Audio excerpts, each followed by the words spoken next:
to the spiritual master. Yes, Mataji. Om Jnanitimrandhasya Jnananjana Shalakaya Chakshurunmilitam Yena Tasmai Shri Guruve Namaha. All right, so reading from the Bhagavad Gita, and today we are going to do chapter 12. We're going to do verse number 3. And as I said, I have a hard stop at 6:55. So we're going to get started as soon as I start sharing my screen with you. So Sutapa Mataji, please let me know if you can see it. Yes, Mataji. Yes, Mataji. Hare Krishna Mataji. Dandat pranam. So like last time, we will go very quickly from one to another. We'll go like that. So Tapa Mataji will go first, followed by Varshana Mataji, followed by Sadhana Mataji.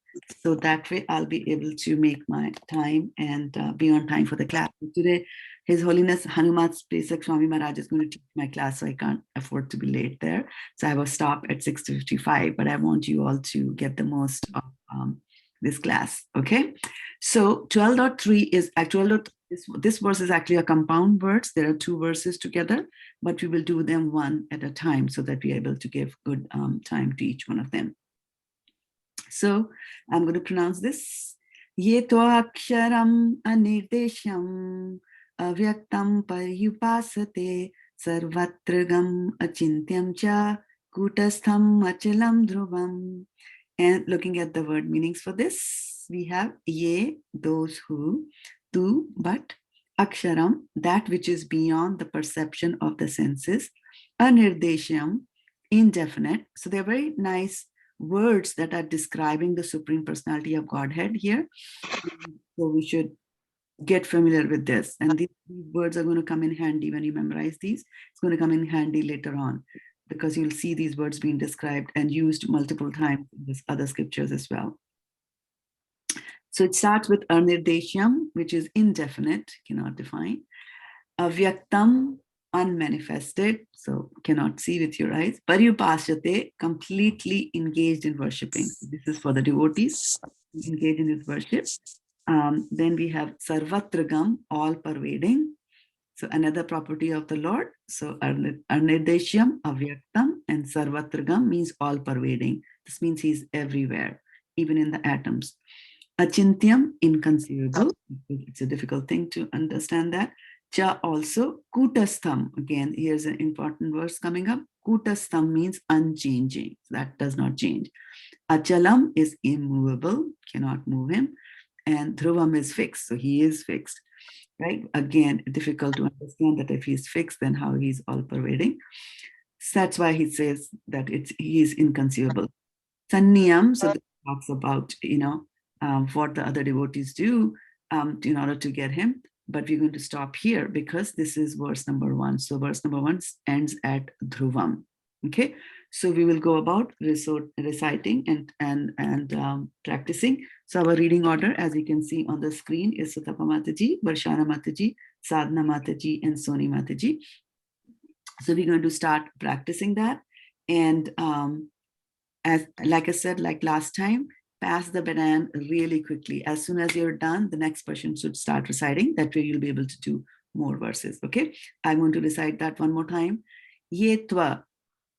Yetva aksharam anirdesham avyaktam paryupasate sarvatragam achintyam cha kutastham achalam dhruvam. Sutapa. Yetva aksharam anirdeshyam avyaktam pariupashate sarvatragam achintam cha kutastham achalam dhruvam. Very nice. Ye tva aksharam anideshyam. Sorry, Mataji. Ye tva aksharam anirdeshyam avyaktam prayupasate sarvatrakam achintyam cha kutastham achalam dhruvam. Okay, good. So one thing I wanted to point out for this verse, that you can break it into two like that, right? It will be easier to pronounce. Paryu pasate. paryupasate, like that. Okay. All right. Sadhana Mataji, go ahead. Yetva aksharam anirdeshyam avyaktam paryupasate sarvatra gam achintyam cha kutastam achalam dhruvam. Very good. Ye tvam aksharam anirdeshyam avyaktam paryupasate sarvatra gam achintayam cha kutastham achalam dhruvam. Kuta is the T has got a dot underneath. Kuta, right? Kutastham. Kutastham achalam dhruvam. Okay. Aruni Mataji joined. All right. Fantastic. Sadhana Mataji, give us the words. Yetvaksharam anirdeshyam avyaktam paryupasate sarvatra gham achintyam cha kutastham achalam dhruvam. Right. Okay. So yeah, this is kuta. It is ta and not ha, right? Kutasnam sarvatragam. All right. So back to Satapa Mataji. Yat yetva aksharam anirdeshyam avyaktam pri upashate sarvatragam achintyam cha kutastham achalam dhruvam. Okay. So give me this one more time. This one. Pari upashate. Paryu. Remember I said Paryukshate. Paryu. Paryukshate. No. Look at it and then recite. Paryubhashate. Asate. Yeah. Okay. All right. Varshana Mataji. Yes. Yes. Ye tva aksharam anirdeshyam avyaktam priyupasate sarvatra kam achintyam cha kutastham achalam dhruvam. All right. Which one did you goof up? Which word you will not come? Anirdeshyam, Mataji. Anirdeshyam. Anybody else notice anything else? Yes, but you that the same word. That you are also having? Okay. Yeah. Yeah. Try to break it, Varshana Mataji, like that. Okay, Mataji. Thank you. Break it. Tell me. Paryupasate. There you go. Right. Then if you break it like that, it'll be easy for you. Avyaktam paryupasate. See here how I'm saying? Paryupasate. All right. Let's continue. Paryupasate. Yes. Paryupasate. All right. I'm going to keep it highlighted for others so that you know. Okay. Yetva aksharam anirdeshyam avyaktam paryupasate sarvatra gam achintayam cha kutastam achalam dhruvam. Right. So this one you had some trouble.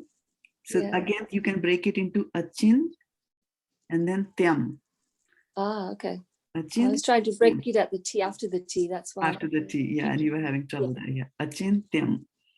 Okay. Thank you. Ye tve aksharam anirdeshyam avyaktam paryupasate sarvatra gam achintayam cha kutastham achalam dhruvam. Right. Yeah. This one, it's T and V. So T and V is the twa. Right. Yeah. Twa. And not te or tu or yes. Twa. Okay. Okay. Right. Okay. Aruni Mataji.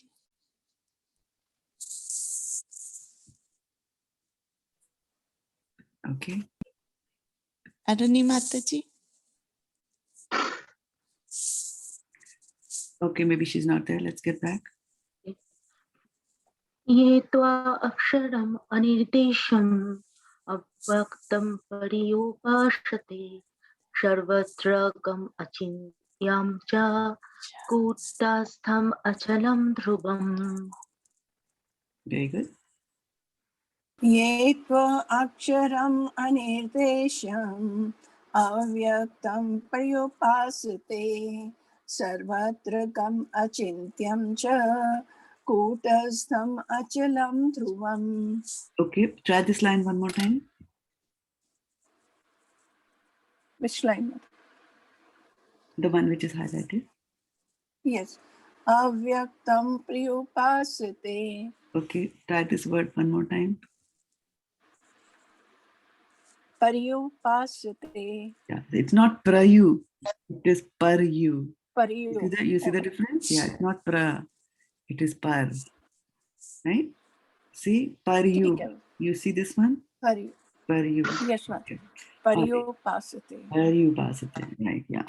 Okay. Sadhana, Mataji. Thank you.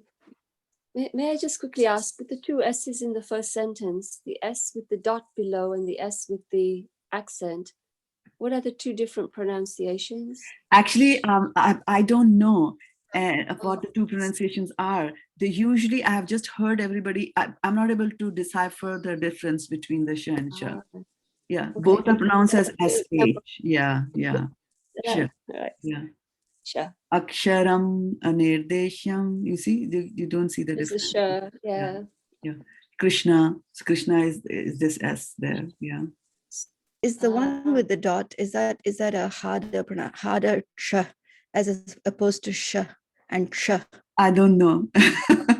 I don't know. I did not decipher the difference. I could not decipher the difference between the two. Yeah. That's a good thing. Yetva aksharam anirdeshyam avyaktam paryupasate sarvatra gam achintyam cha kutastam achalam dhruvam. Good. ये त्वा अक्षरम् अनिर्देश्यम् अव्यक्तं पर्युपासते सर्वत्र गम् अचिन्तयं च कूटस्थम् अचलं ध्रुवम्. Good. Sorry, I was away from my computer the previous time. Apologies. Etvaksharam anirdeshyam. Sorry. Etvaksharam anirdeshyam avyaktam paryupasate sarvatra gam achintyam cha kutastham achalam dhruvam. Very nice. Go ahead. ये त्वा अक्षरम् अनिर्देश्यम् अव्यक्तं परिभाषते सर्वत्र गम् अचिन्त्यं च कूटस्थम् अचलं ध्रुवम्. Good. ये त्वा अक्षरम् अनिर्देश्यम् अव्यक्तं पर्युपासते सर्वत्र गम् अचिन्त्यं च कूटस्थम् अचलं ध्रुवम्. Very nice. Yetva aksharam anirdeshyam avyaktam paryupasate sarvatra gam achintyam cha kutastam achalam dhruvam. Sadhana Mataji, can you believe yourself?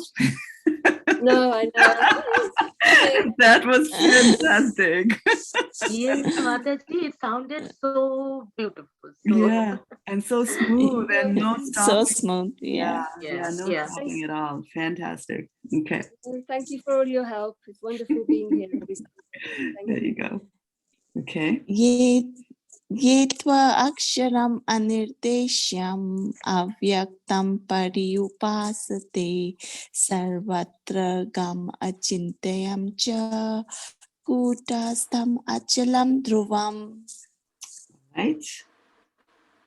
Etvaksharam anirdeshyam avyaktam paryupasate sarvatra gam achyantam cha kutastham achalam dhruvam.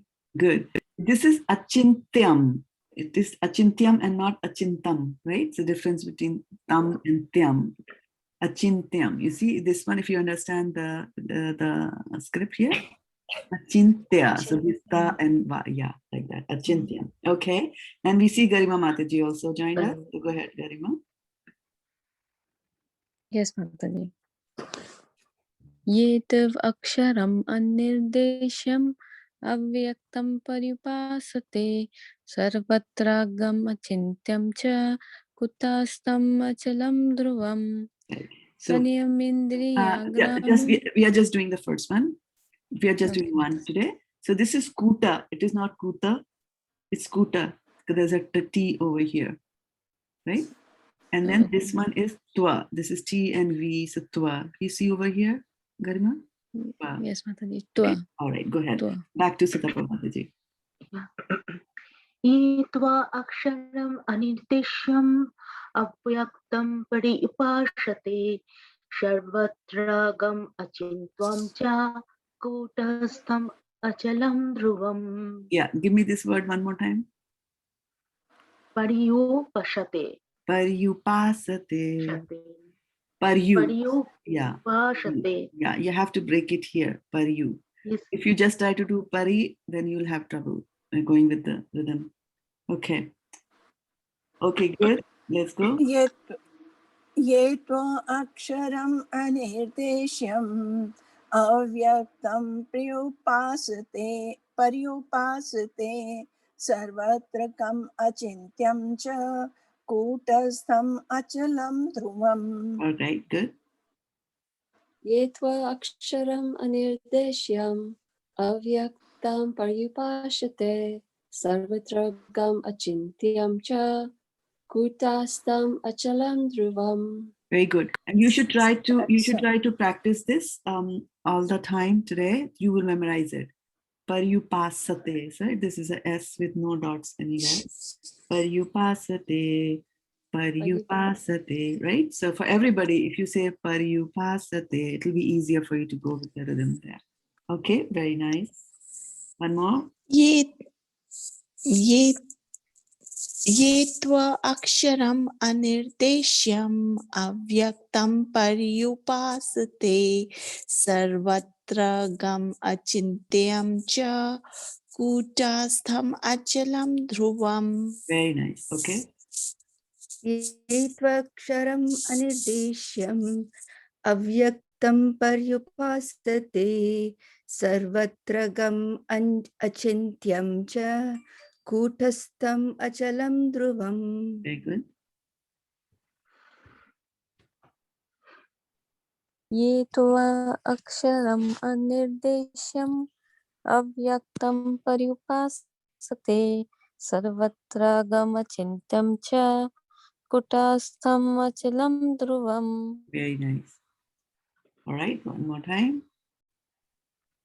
ईत्वा अक्षरम् अनिर्देश्यम् अव्यक्तं पर्युपासते सर्वत्र गम् अचिन्त्वं च कूटस्थम् अचलं ध्रुवम्. Very nice.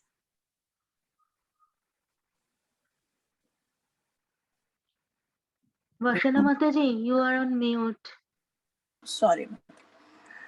ये त्वा अक्षरम् अनिर्देश्यम् अव्यक्तं पर्युपासते सर्वत्र कम् अचिन्त्यं च कूटस्थम् अचलं ध्रुवम्. Very good. And don't be afraid of the word paryupasate. Don't be scared of it. Don't stop when you come to it. Paryupasate. It won't eat you. Okay. ये त्वा अक्षरम् अनिर्देश्यम् अव्यक्तं पर्युपासते सर्वत्र गम् अचिन्त्यं च कूटस्थम् अचलं ध्रुवम्. Right. And this is paryupasate. Sa.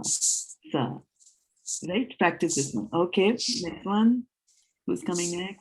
ये त्वा अक्षरम् अनिर्देश्यम् अव्यक्तं पर्युपासते सर्वत्र गम् अचिन्त्यं च कूटस्थम् अचलं ध्रुवम्. Very nice.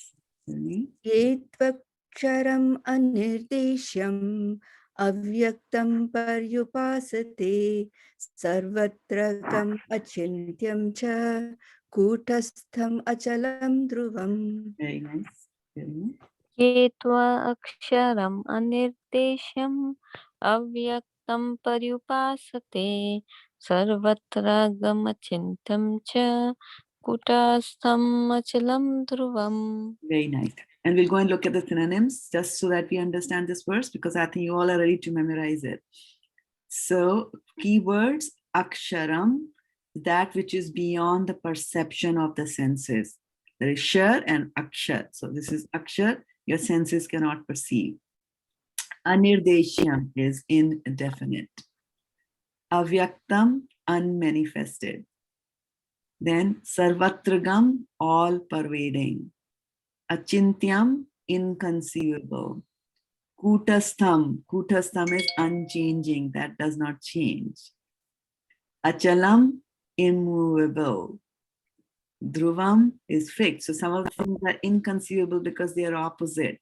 If he's kutastham, unchanging, then why is it difficult to define him? Anirdeshyam, right? So very, these things are inconceivable. That's why he said that he is achintyam. So in these two verses, Krishna is actually telling about those who worship the impersonal form of the Lord with no personality, okay, no form. All right. So let's give it one more last try today. Jitapanataji, go for it. Yetva aksharam anirdeshyam avyaktam pariupashate sarvatra gam achintam cha kutastham achalam dhruvam. Right.